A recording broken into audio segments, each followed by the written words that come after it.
Assalamualaikum warahmatullahi wabarakatuh. Sebelumnya perkenalkan, nama saya Majida Eva Katiri. Saya dari RPL 2 S1 Keperawatan.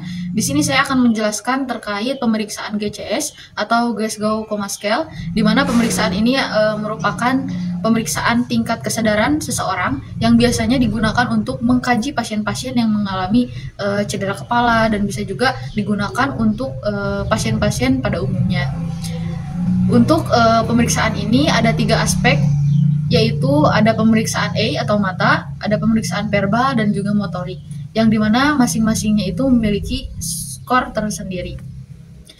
Untuk skor A, di sini ada skor 4, lalu untuk skor verbal itu ada 5, dan skor motorik itu ada 6. Penilaian GCS ada skor yang tertinggi, di mana dapat disimpulkan dengan skor 14 sampai 15 itu disimpulkan sebagai kesadaran komposmentis. Lalu dengan skor 12 sampai 13 itu disimpulkan dengan skor apatis atau bingung. Lalu untuk skor yang disimpulkan sebagai skor 10 sampai 11 itu somnolen atau gampang dibangunkan. Lalu untuk skor dengan kesimpulan 7 sampai 5 itu delirium atau disebut juga halusinasi, dan skor 4 sampai 6 itu stupor. Dan untuk skor terendahnya ada dengan skor 3 atau koma. Mungkin seperti itu. Mari kita saksikan untuk pemeriksaan GCS-nya. Baik, di sini kita akan melakukan pemeriksaan GCS atau Glasgow Coma Scale, di mana untuk yang pertama itu adalah pemeriksaan terhadap mata atau A. Untuk yang pertama ini dikatakan pasien membuka mata dengan spontan atau pasien melihat pemeriksa, maka akan diberikan skor 4. Baik, Assalamualaikum Ibu. Waalaikumsalam. Ibu, sebelumnya perkenalkan, nama saya Majida Eva Katiri. Sebelumnya di sini Ibu namanya siapa? Ibu Titi. Ibu Titi. Dan untuk selanjutnya di sini ketika kita memanggil nama pasien atau ketika kita menyuruh pasien untuk membuka mata, maka pasien akan membuka mata dan diberikan skor 3. Assalamualaikum Ibu. Ibu bisa membuka mata.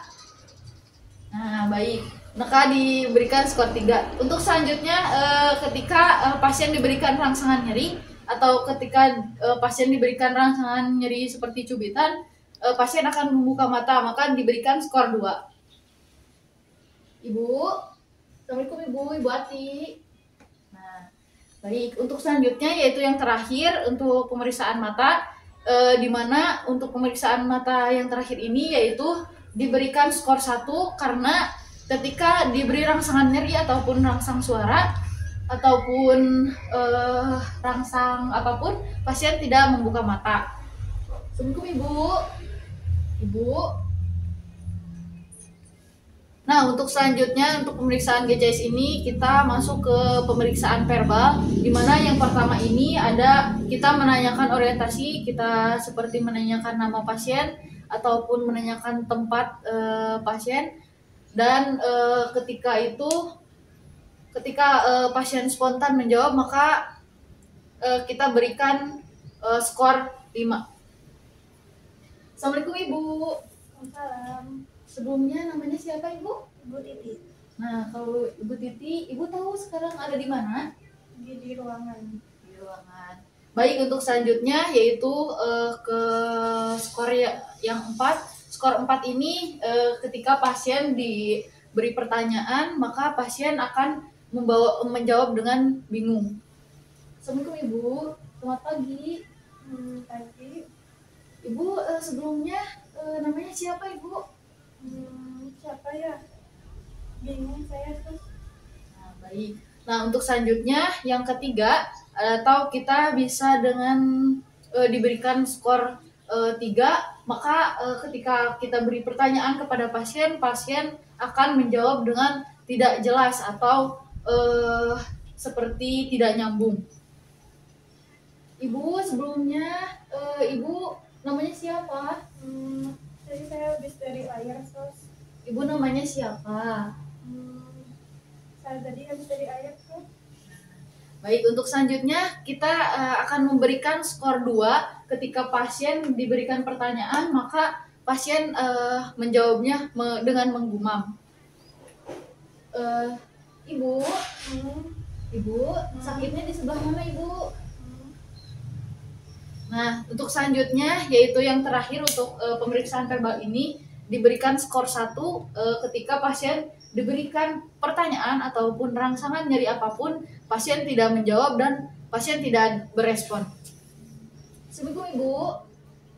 Ibu. Ibu. Ibu. Baik, untuk selanjutnya untuk pemeriksaan GCS ini yaitu pemeriksaan motorik. Pemeriksaan motorik ini ada 6. Untuk yang pertama itu ketika kita memberikan perintah terhadap pasien, maka pasien akan melaksanakannya. Assalamualaikum, Ibu. Waalaikumsalam. Ibu Ati ya, Bu ya? Ya. Nah, Ibu bisa angkat tangannya, Ibu, angkat tangan. Nah, baik. Ibu bisa angkat tangan kanannya? Tangan kirinya boleh, Ibu? Nah, baik, Ibu ya. Maka ketika diberikan perintah, pasien akan melaksanakannya dan diberikan skor 6. Nah, untuk selanjutnya yaitu ketika pasien diberikan perintah dan pasien mengabaikannya. Lalu ketika kita memberikan pasien rangsangan nyeri, maka pasien akan melokalisir nyeri. Maka itu akan diberikan skor 5. Assalamualaikum, Ibu. Ibu bisa angkat tangannya? Baik, Ibu. Kalau begitu saya mohon maaf ya, Bu ya. Baik. Lalu yang selanjutnya yaitu yang ketiga, atau kita bisa memberikan rangsangan nyeri kepada pasien, tapi pasien berusaha untuk menolaknya. Assalamualaikum, Ibu. Mohon maaf ya, Bu. Ibu. Lalu selanjutnya ketika diberi rangsangan nyeri bahu, pasien akan berespon fleksi abnormal. Nah, maka akan diberikan skor 3. Lalu selanjutnya ketika pasien diberikan rangsangan nyeri di daerah sternum, pasien akan berespon ekstensi abnormal. Nah, maka akan diberikan skor 2. Lalu selanjutnya yaitu yang keenam, ketika kita memerintahkan pasien untuk mengangkat tangannya, pasien tidak berespon. Lalu ketika diberikan rangsangan nyeri apapun, pasien juga tidak akan berespon. Maka akan diberikan skor 1. Assalamualaikum, Ibu. Ibu bisa angkat tangannya, Ibu? Ibu? Ibu? Ibu? Baik, mungkin itu tindakan atau dalam pemeriksaan GCS untuk pasien apapun, mau pasien umum ataupun pasien dalam keadaan tidak sadar. Maka pemeriksaan ini cukup sekian. Assalamualaikum warahmatullahi wabarakatuh.